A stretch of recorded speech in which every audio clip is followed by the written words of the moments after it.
to another segment of Breaking OWCP with Chris and Gini.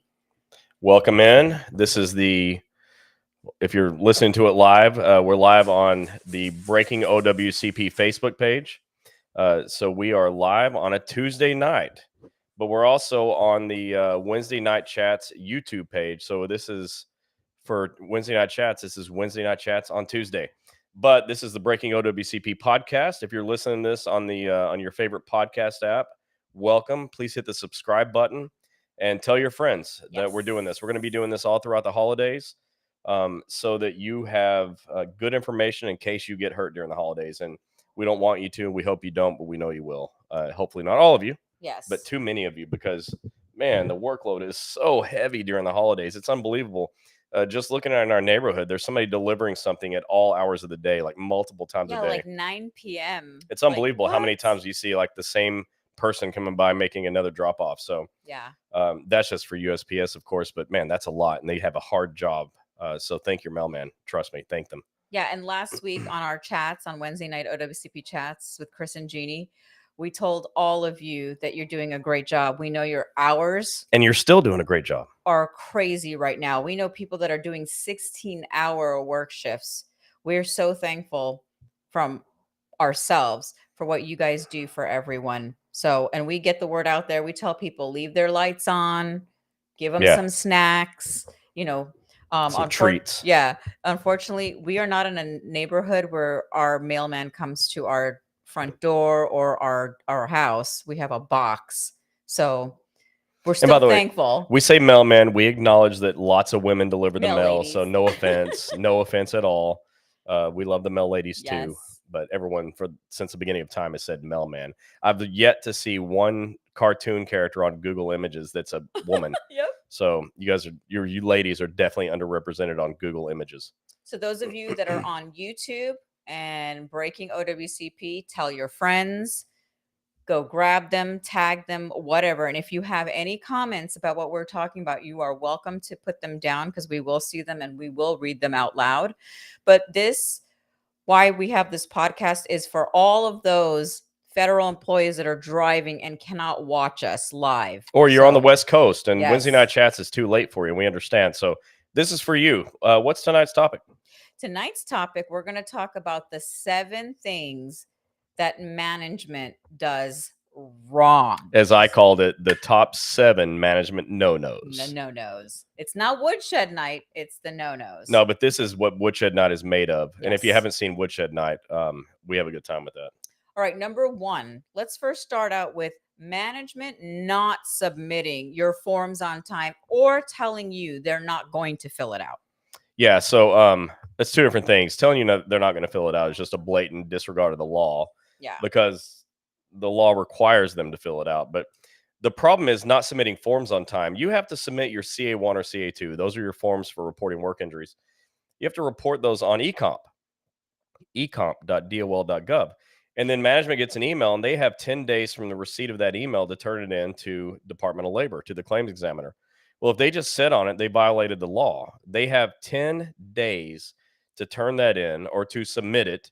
And by the way, submitting it means they have to fill out literally 1 sheet of paper electronically. They don't even have to write well, because they type in it. They check some boxes and they type some stuff. And it doesn't take any time at all. If it takes them more than a few minutes, they're dummies. Yes. Tell them I said so.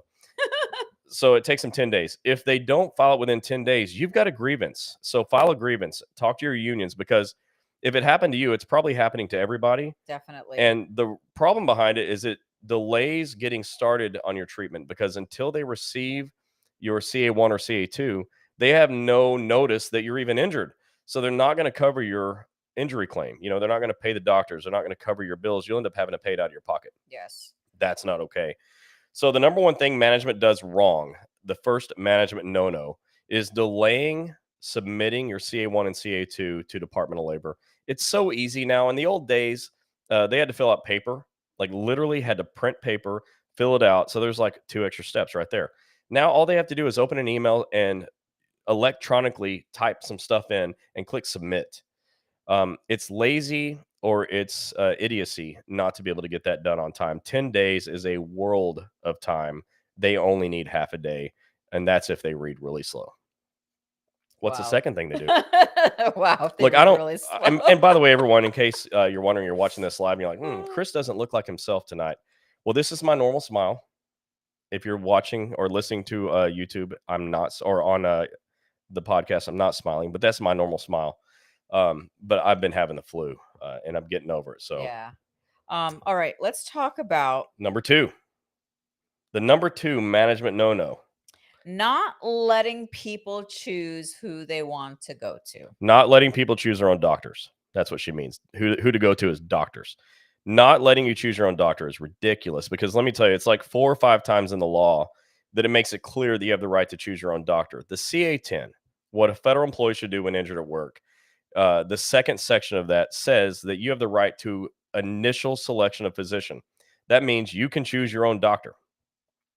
What management does so many times is they say you have to go to this urgent care over here, or go to this doctor across the street, or we work with this doctor over here, you have to go over there. Well, the other thing the law says is that management, and don't laugh too hard, be careful. I don't Yeah. want you to pull an abdominal muscle.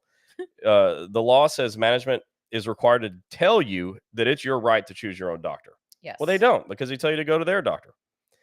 It also says that management cannot force you to go to a doctor that's employed by or under contract with the agency.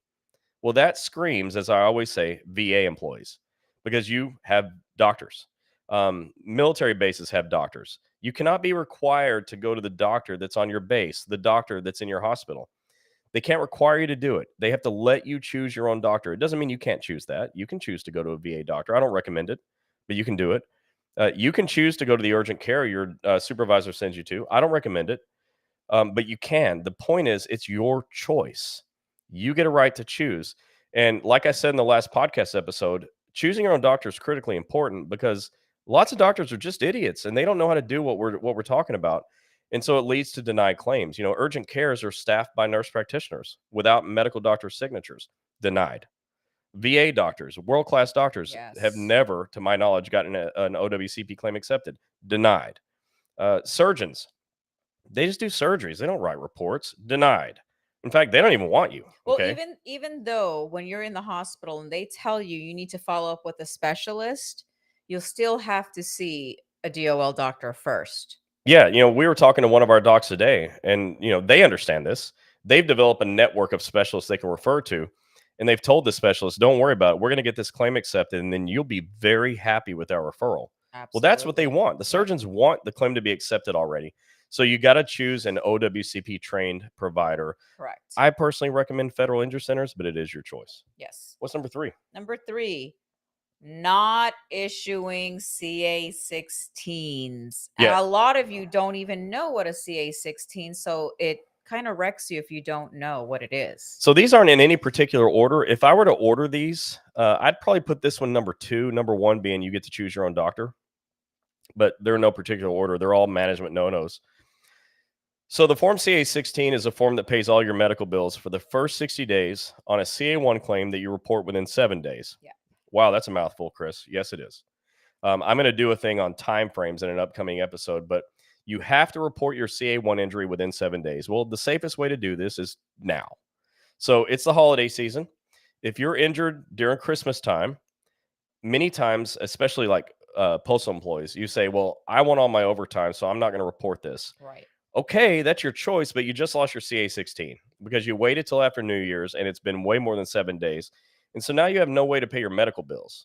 That's a serious, serious problem, as I said in the last episode.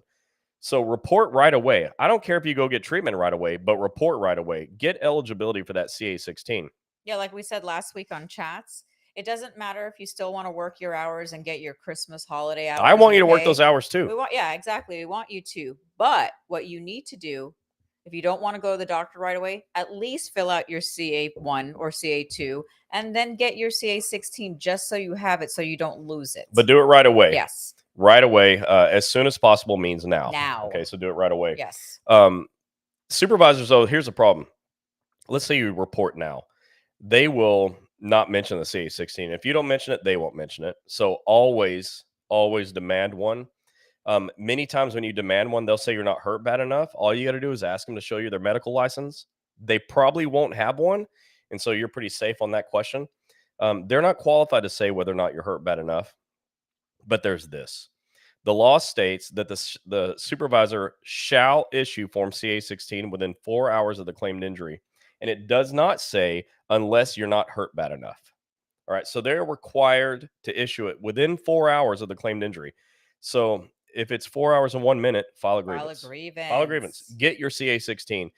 Get your union's help. Go to a steward, a president, a vice president, somebody that's got some authority, and say, I need help because I need my CA-16. Somebody's got to pay these bills, and it's damn sure not going to be me. And file your grievance accordingly per your craft. Yeah, okay? Whatever you guys do, whatever you're... Yeah, we're not telling you just go file one. Do the steps. We know, like a lot of the crafts, they have to do steps. Yeah, whatever your procedures are, follow them. Yes. But don't avoid the grievance. Follow the procedure. What's number 4? Number 4, not issuing a CA-17 or filling it out. Yeah, what a problem this is. Yes, it is. The CA-17 is called a duty status report. This is how your doctor writes restrictions for your job so you're not hurt worse. It's how they take you off of work. But guess what? It's also how they send you back to work. And the law states that the supervisor is required to give you the CA-17. It has to originate with management. See, this form is divided into 2 parts. The left side, side A, says supervisor. Side B, on the right side, says physician. So if you're looking and you're reading a form, where do you start? Left or right? Left. What comes first, A or B? A. Okay, so supervisor, you're up. You have to do this first. Supervisors say, I'm not giving you that. I don't even agree that this is a legitimate work injury. How would they know? Well, they do that anyways. On the CA-1, they say not performance of duty, or my knowledge of the facts of the case don't agree with the injured person or the witness, and all kinds of other nonsense. And so they'll say, I don't have to give that to you. But that's not true. They do have to give it to you. So have your union go with you and demand a CA-17. But supervisors don't want to issue it, or they'll give it to you and it's blank. You might as well wad that up and throw it in the trash. It's not any good. Because it has to be filled out on the side A first, because that way the doctor knows what your physical requirements are at work. And then they can write appropriate restrictions for you to keep you safe, but also to get you back to work. Yep. And one of the things you're going to see relates to that, getting you back to work. That's what you want. It's what we want. It's what your supervisors should want. And it's what your doctors want. So not issuing a Form CA-17 is the 4th management no-no. I want to go back to a little story. I remember when this lady called me. It was back in July or August. And it was so sad, yet funny. Not sad what happened to her. So the lady twisted her ankle and she actually broke it where the bone was sticking out. Ouch. In her skin. Oh, God. Okay. When she went to the management, they told her, oh, it doesn't look broken. It doesn't look broken. So there's a bone sticking out. What? That looks normal? You know what she said? She remembered what Chris said. Can I see your medical license? And right after that, she got her CA-16. Good answer. That is what we train you guys on. You don't look hurt very bad. You don't look hurt. Well, how can you mean? What do you think this is sticking out? What do you think that blood's from? Huh. Right. I mean, that's weird. And told her straight to her face, it doesn't look like you got injured. When she said, let me see your medical license, because that's what I've been taught by him, they decided to give her the CA-16. So, question, do some supervisors go to like a stupid advisor course to learn how to be dumb? We're not bashing you. Oh, I am. Some of you guys are really good friends with us. I'm not talking about them. We're not talking about them. No, those are good folk. There are a handful of supervisors that we know that are actually getting treated at facilities, even some of ours. There are supervisors that have invited us to come and teach the members. So there are some good supervisors. All of you should be like this. I think it'll make your job easier, and it'll make the lives of your under you a lot easier. So maybe my next book will be Breaking OWCP Volume 5, How to Be a Stupid Advisor. Oh my gosh.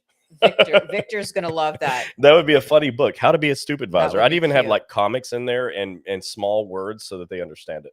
And if anybody's on YouTube or right now Breaking OWCP, on the Facebook page and the YouTube page, you can ask your questions and we are going to see them and we can answer them for you. So let's get on to the next thing. Number 5, not letting people get back to work. This is maybe my biggest pet peeve. Oh, it makes me nuts. So I've been doing workers' comp since I was a little boy. Okay. He was actually. No kidding. I was 20 years old. Yeah. Okay. I could barely find like where the toothpaste was in my own bathroom. Oh. Yeah. I was a clueless kid. But one thing that I've learned over the years is that the longer people are out of work, the longer people are out of work. The longer you're at home, the easier it is to stay at home. But what I also know through talking to thousands of you is the easiest way to not be homeless is to go to work and clock in. And I don't mean that part as a joke at all, because I see all the struggles that people go through when they can't work. They're hurt, they can't work, but their claim's not accepted. They're not getting paid, but they still can't go back to work. What am I going to do? My bills got to get paid. And so this is a serious problem that really, it hits home with me. Like my friend Rich Ray in New York said, Chris, I'm tired of seeing my carriers go homeless. He said that several times. And that is so personal to me. It is. And so we do this job at federal injury centers of getting your claims approved at a nearly 100% pace. And our doctors write CA-17s that get you back to work at a greater than 87% pace. And that's limited and full duty. But then we got to deal with your supervisors going, nope, we don't have any work for you. Or for you poor rural carriers, where for whatever reason, they don't give you limited duty like the vast majority of the time. They say, we Yeah. don't have limited duty for rural carriers. And I think that's just, they're doing such an injustice, especially to rural carriers. But to any employee of a federal agency who's not allowed to go to work, who wants to work, that's a serious problem. For you, it's a serious problem. You see my tone of voice, like this one really pisses me off because if you clock in, they have to pay you. Correct. But when you're out of work on LWAP, they'll find reasons not to pay you. You have to jump through hoops to get paid. And so you're waiting on a paycheck and you get a denial letter that says your claim for compensation is denied for the following reasons. And now you got to fix it. And maybe 2 weeks from now, it's fixed and you can get paid. Not to mention that your doctors don't really know how to help you get paid. Ours do, but too many places in the country don't have our doctors. And so I think one of the biggest management no-nos outside of not giving you a CA-16 and not letting you choose a doctor is not letting you come back to work. Like, okay, I'm sorry. It's a real hardship for you, Mr. Stupid Visor, that you've got to find alternate work for somebody, but at least they're doing something valuable to the agency. They're not at home getting paid to sit home and watch, Wheel of Fortune. Instead, they're working. Let them go to work. Let people work. Right. And sometimes work is therapeutic too. I mean, you're able to do some activities that if you're sitting at home, maybe you're stiffening up and, your knees locking up, your shoulders locking up because you can't use it even at all. But maybe your doctor wrote restrictions so you can use that joint for 3 hours a day and you can walk for a few hours here and there. They're making it possible for you to get yourself back to work. So to me, this is maybe the worst thing that supervisors do is not let you go back to work. And I think it's punitive. What they're saying is, well, until you're full duty, until you can come back and do everything I tell you to do so that I can just abuse the hell out of you, I'm not going to let you come back at all. And that one is the worst one. And that's where I think the unions should get together and find a way to stop it. I mean, I think all the unions and all the crafts of all the agencies should get together and have a roundtable and say, how do we stop people from getting forced out of work? Because you didn't ask to get hurt. You're trying to get better and your supervisors aren't helping. So I'll get down off my soapbox, but that's definitely a huge management no-no. Maybe that's number one. I'm going to skip this number 6. We're going to go because I want this one to be, it's important. All right. So exceeding CA-17 requirements. Okay, so this is kind of like not letting you go back to work, but here what they do is your doctor writes restrictions and management says, all right, we got a job for you. Here's your limited duty assignment. It goes to your claims examiner. They review it. They agree that's okay. You give it to your doctor. You have the required 30 days for your doctor to review it. Doctor says, yeah, no problem. We agree that limited duty offer fits within the restrictions of this medical CA-17 signed by the medical doctor. All is well. How about that? You get to go to work. You get to be safe. You get to clock in. You get to get paid. And then your supervisor says, yeah, forget that. Here's what I really want you to do. I know it said you have to sit for 6 out of 8 hours, but we actually, we need you to stand all day. I know it said you can't K-smell, but man, we're short staffed. It's the holidays. We need you to K-smell. If you can't K-smell, we got to send you home. Yeah. And anything like that, or you're a VA nurse and you're not allowed to lift 300-pound patients. Well, we're short of nurses because we're short staffed in the federal government. So we're going to need you to go lift this patient. Well, okay, first of all, where's the mechanical lift? Don't get me started on that. You know how many people I've seen that got hurt lifting people? You know, they have devices that lift people. They actually Right. pick them up. There's devices that lift people and stick them into poles. Okay. So what? You can't lift them off of a bed? Anyways, Yeah, VA nurses and what's his they're name so abused. They're in so abused. Miami? What was his name? Oh, yeah, yeah, Gilbert. Gilbert. Totally abused. I mean, he had to help that guy, but you know what they're doing is they're getting you back to work, and they're saying, "Nah, we're not going to follow those restrictions now because the business needs are greater than your personal physical health needs." I have a story. That's a huge problem. And you tell your story, but let me say this: everyone, listen up.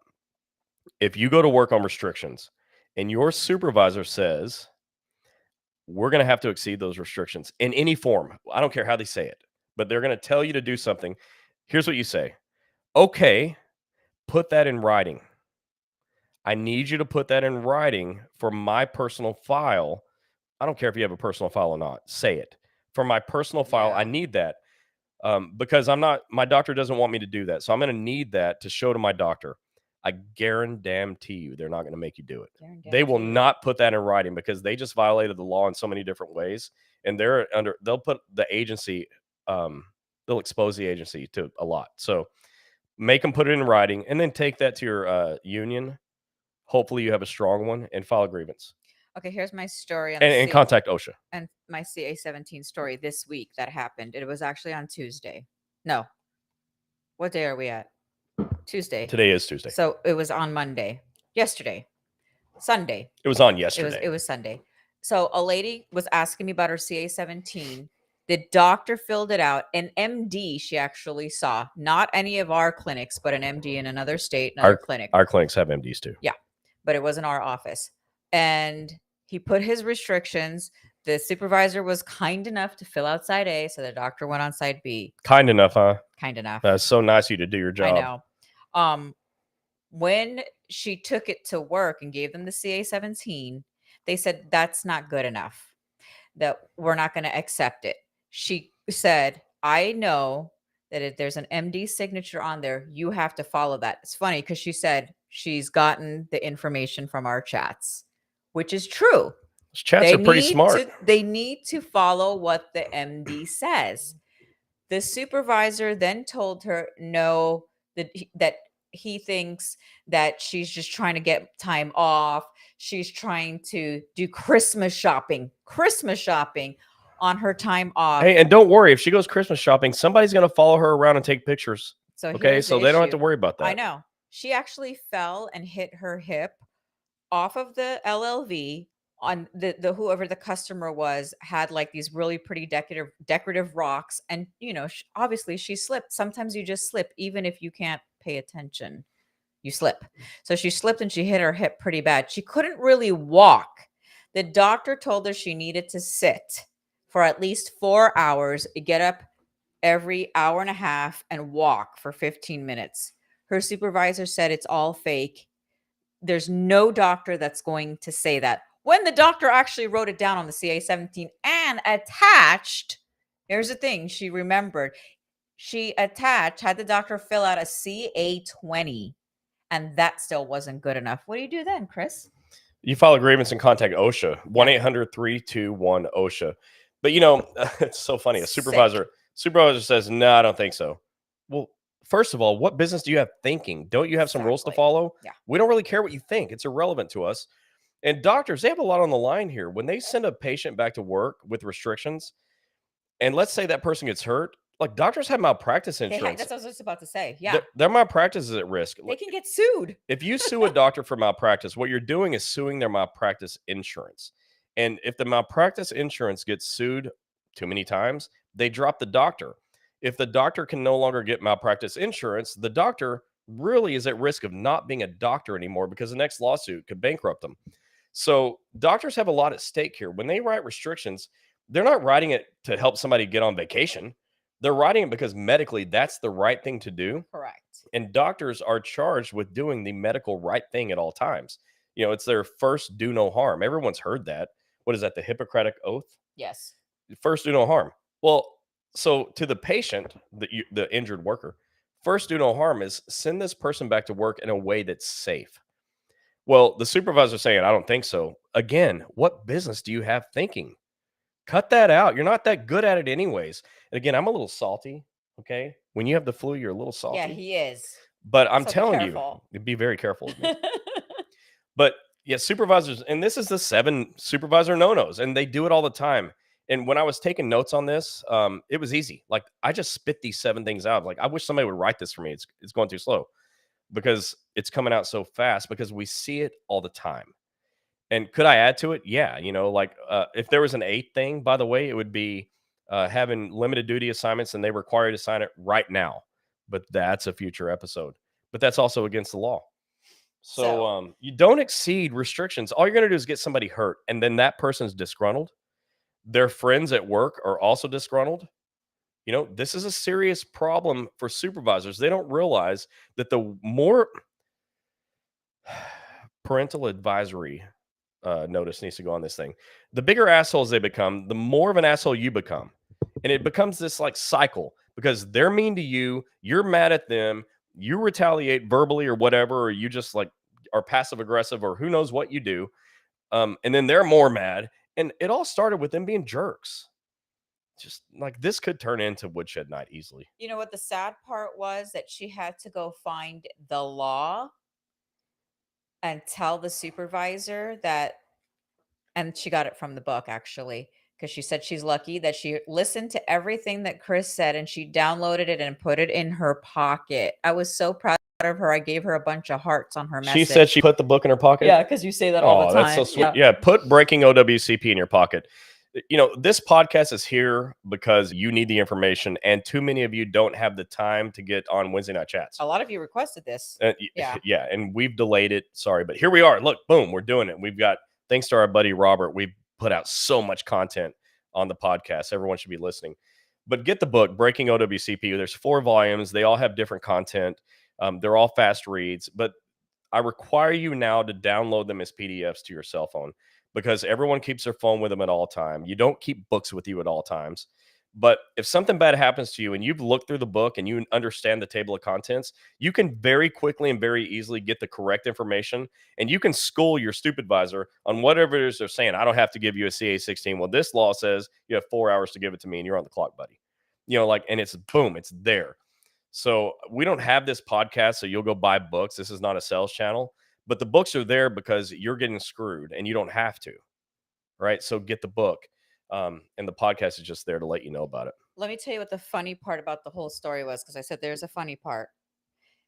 This supervisor had no training. Stop calling him that. Supervisor had no training. And I don't mean to knock on anyone. He was a what do you call it? Idiot? No. Dummy? He was a janitor.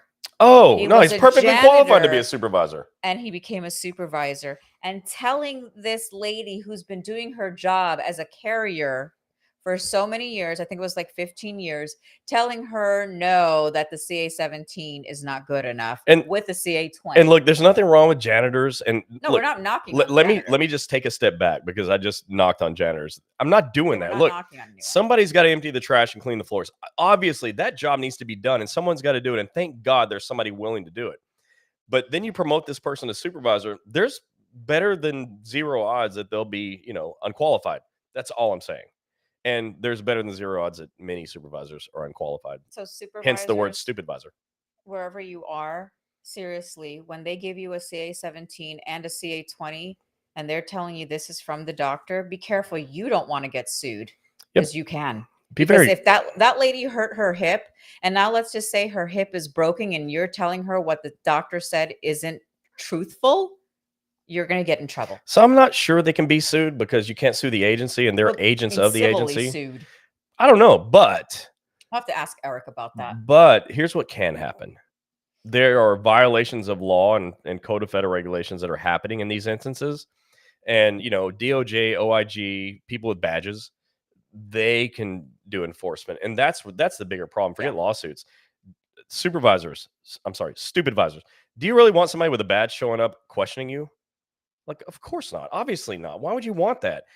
And also, this is like, I'm going to rant for a second. I don't know what stupidvisors. I don't know what's in it for them to harass you, but that's going to be the next thing. Okay. I don't know what's in it for them to violate the law on behalf of the agency. Like, what is it to them if you get Yeah. help? What's it to them if you get paid? What's it to them if you get a CA-16 and don't have to pay your own doctor's bills? What's it to them if you have a desk job instead of a carrier's job? What's it to them? Okay. Except for maybe it's more of a hassle because they got to work the staffing. Well, look, if you can't handle staffing, then you're unqualified for your job. If your number one thing is, well, how do I figure out who's going to work here and here and how many people I need? You are not you're not qualified. So you shouldn't be there in the first place. Yeah. And all you're doing is uncovering that for the world to see. So take it easy on yourself, because every time you stupid visor this thing, you get seen for what you are. But good managers, and every one of my books has a chapter on management, on how to do this thing right, because I'm a manager. I'm a professional at it. They're not. Um, a good supervisor knows how to put their people in a place to be successful and knows how to make their people happy so they want to do better work. Correct. But I see too many instances. In fact, the overwhelming majority of things that I see from federal supervisors is that they do the opposite. They just do things that are punitive and meant Just to upset dirty. you and hurt you Yeah. and piss you off. And they're just like, they're trying to pick a fight. And then when you fight with them, they want to fire you. So don't fight with them, right? That's what your unions are for. Okay, your union is specially equipped for that fight, not you. Like, you stay out of it. That's the union's job. But man, management, if you just did a better job, like being people Yes. and like being good humans, you'd have such a productive and happy workforce that I would guess that reported injuries would go way down. That's not even good for my business, and I'm saying it. I don't want people to get hurt, but reported injuries would probably go way down if people loved their supervisors. But unfortunately, you make yourself so hateable that this is the result. Yeah. And Quote me on it. Look, you make yourselves hateable. I'm telling you that. Back in my previous career of 20 years of management of a doctor's office with only 72 employees, which is a huge doctor's office, it by the way, is. I had about a 4% turnover rate over a 20-year period. And most of those people left because they graduated college and got a real job. So, like, it's easy to make people feel loved and appreciated, which makes them work hard and go above and beyond what they're required to do. And you're doing the opposite. You guys suck. And here I'm going to give a shout out to John Reverend. He's a supervisor for TSA, Doesn't suck. and he actually invited us to TSA in St. Louis for us to train 300 plus TSA agents. And he's one of like a small handful of supervisors Yeah. that Why can't you all be like that? as a professional manager, that I completely respect. And it's funny. He never even walked in the room when we're training. No, he didn't. He invited us, got us there, and trusted us to do a job. Yep. And then required all of his people to show up and learn it. So, Yes. like, good job, John. And he told his president, that's the funny part. He told the president, Here's what we're "Hey, gonna do." hey, this is what we're going to do. And he did it as a supervisor. But too many supervisors are stupid visors. I remember the first time we found out what a stupid visor was. Was that Jerry? No, it was in Miami at the VA. Oh, Jennifer. It was Jennifer, at the Yes. VA. She's a retired AFGE president in Miami. We love you, Jennifer. And Jerry. She We love said, you too. You know what? You know what causes all these issues? The Stupid stupid visors. visors. And we were like, the what? And she said it, and we're like, okay. So they, not only USPS, but AFGE does the same thing too. All of them. Yep. Stupid visors, try to be a little bit nicer. Try to be more compassionate. These people are in pain. Less stupid, They're even. injured. And what if it happens to you, which it does happen to you guys? Well, What you do know what? do? So we have 53 offices in 25 states, and we treat supervisors. Would you believe we treat a couple of postmasters? Yes. We treat all kinds of people that carry badges and guns because they love us. Yes. We got a compliance thing coming up. Believe me, they love us. And but yeah, we got supervisors, and they're like, man, it's all fun and games till I get hurt. Yeah. You think, but guess what? We treat you with the same respect we treat anybody else. But as soon as you get back on the workroom floor, you're a supervisor again until you're not. We were in Greenville, South Carolina, right? Remember the South Carolina supervisor that was working out there? Yes. Cool as hell. Okay, this guy was like, yeah, I get it. I understand. Because he's sitting there working out, trying to get better. And it Yep. made sense. Like, yeah, look, I see what people are going through. And it's all fun and games until it's you. Yep. And I'm sure, and I told this guy, I'm like, oh, wait, you're a supervisor? He said, yeah. And I'm like, and we got our videos from chats playing on the TV in the rehab room. And I went, oh, well, all that stuff I said up there, I wasn't talking about you, because I don't, you know me, I don't hold back. And we put it out there. We're not talking about every supervisor. We're just talking about the ones we hear about. That's like 99% of them, 99.8% Yeah. of them. The rest of you are good. But I think you all go to like supervisors, go to like conferences on how to be jerks. You should stop that. Like, you guys should just cancel the jerk conferences. If you want us to come train you, we freaking would. You won't like it, but I'm happy to do it. We might say things that you don't like, but No, I'm telling 100%. you, There's no might. I will definitely say something you won't like, but you invited me. All right, let's get to it. What's the last thing? Let's get to the last thing. It is threats and retaliation. So this is actually a really good one to keep to the end, because the United States Code and the Code of Federal Regulations and OSHA say that it's a crime. It is A crime to prevent you from filing a work injury. It's a crime to do anything that would make you not want to report your injury. OSHA says it's a crime to not allow you to exercise your rights under the law. And the sixth employee right for OSHA is the right to report a work injury. It's a crime to do anything that would prevent you from wanting to report an injury. So if your supervisor said, well, if you report this injury, I'm going to fire you, would that prevent you from reporting? Because, you got a family to support. You cannot be scared, guys. Well, you can. I mean, look, I hear what you're saying. She says can and can't. She doesn't, like, you can be, but what we're saying is the law protects you. Yes, It's it there does. to support you. And if you know how to handle it, 1-800-321-OSHA, OIG, FBI, I don't care. Call somebody with a badge. DOJ. Anybody with a badge and Yeah. say, hey, I'm hurt and my supervisor threatened to fire me. Is that a crime? Well, I don't know. Let me consult the Code of Federal Regulations or United States Code. Oh, it turns out it is a crime. In fact, it says the word crime. It's a crime. So retaliation, threats, harassment, all of these things, Bullying, all of these things will prevent you from reporting your injuries. All of these things will prevent you from getting help. And that's a crime, because you have a right to get help. You didn't ask to get hurt. You're working for the government. You're working for taxpayers. You're working for this country, and you got hurt. And your supervisor says, well, you're hurt. Suck it up. Rub some dirt on it. That's not in the U.S. Code, and that's not in the Code of Federal Regulations. There's no rub some dirt on it clause anywhere on it, okay? And when supervisors are like this, all of a sudden we get you start harassing, you start threatening, and then your employees are going to be filing PTSD, claims. This stuff happens. And anxiety claims. Stress claims. Yeah. So that are, by the way, completely legit. Yeah. Because I can't work, but I have to work. It hurts to work. If I don't work, I can't pay my bills. And my supervisor is a jerk and didn't give me a CA-16. So to make it all worse, I can't even afford my medical bills. How am I going to survive and support my family? My kids are in college. I have a house payment, a car payment. I have a wife or a husband that depends on me. And my supervisor's doing this? Yeah, stress claims result in that for sure. In the last 8 years that we've been doing this, we've heard some horrible stories about what these supervisors are verbally and physically. Oh, it's awful. Cussing at you on the workroom floor and saying to you. Talking about your medical stuff on the workroom floor. Forget HIPAA. Who cares about HIPAA? Supervisors, the employee can call DOJ and report that. And you should. You should report it, or at least. So some people say, I don't like to make accusations. No. What if I'm wrong? Okay. Ask. Okay, just ask. Yeah. Is it a violation of law for my supervisor to do blank? Right. It's a question. It's not even an accusation. Well, I don't want to call OSHA.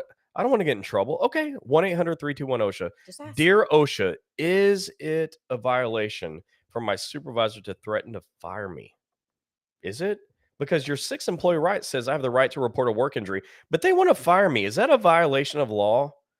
So the last time that this happened was in Alabama, and the postmaster and supervisor got fired because someone got hurt, and they said, the best thing you can do now is resign.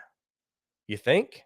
That's not cool. I don't know where they're working now, but it ain't USPS. No. Okay. Now look, I need to say, disclaimer, I cannot confirm that story because I wasn't there when it happened, but a union steward that I trust in Alabama told us that did happen. And I have no reason to think it didn't. Okay. Because that person was very serious with her job. Yeah. Shout out to APW. If supervisors, just listen, if you are nice, if you're not swearing, if you're not threatening, And by the way, verbally, don't. if you're not physically touching these people, and Never. we've heard where the supervisor has pushed them, has smacked them, has shoved them. We've heard it Okay, all. that's total insanity. Look, Like, if my really? wife was a postal employee and you put your hands on her, I'm going to jail. Okay, for sure. I'm going to go to jail. I'm not sure when I'm getting out. Teeth out. I'm probably never getting my medical license, okay, if I ever decided to, because that ain't happening. Supervisors, are you dumb?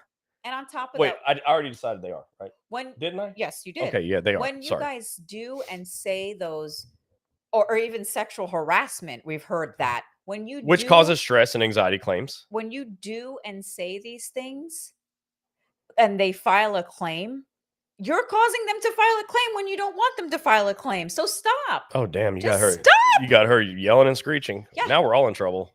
Just stop it. Don't cuss them out. Be a professional. You're a manager. I think we're gonna have to do like a whole episode just on how to be a supervisor. No, excuse me, how to be a supervisor. Because you are a stupid visor. How to stop being the other one. Yeah, But for real. Don't sexually harass anybody.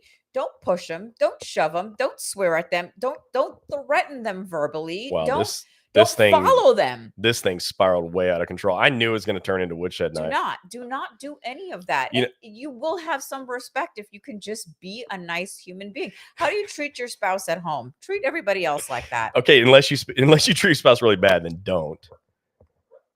Oh, see, even Gizmo's over here like Gizmo's dreaming sad. He's like, "Oh, daddy's being so mean to people."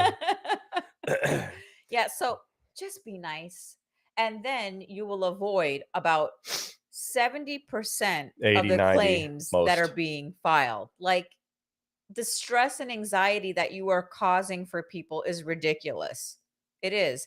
And for the members that are going through this, not to be mean, toughen up a little bit. Toughen up just a little bit and stand your ground and do what's right.